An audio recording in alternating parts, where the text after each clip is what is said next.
करो, दोनों हाथ ऊपर करके। जितने लोग शादी में आए हैं और जितने लोग मेहमान, दोनों हाथ ऊपर करके सभी लोग।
मेरे साथ हेलो मोना मोना मोना मोना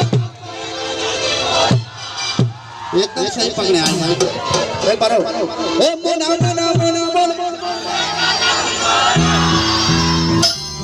वाह वाह ये तो सोनू निगम, कुमार सानू, रफी, कुमार सब गाए, लेकिन दोनों हाथ ऊपर करके जोरदार ना।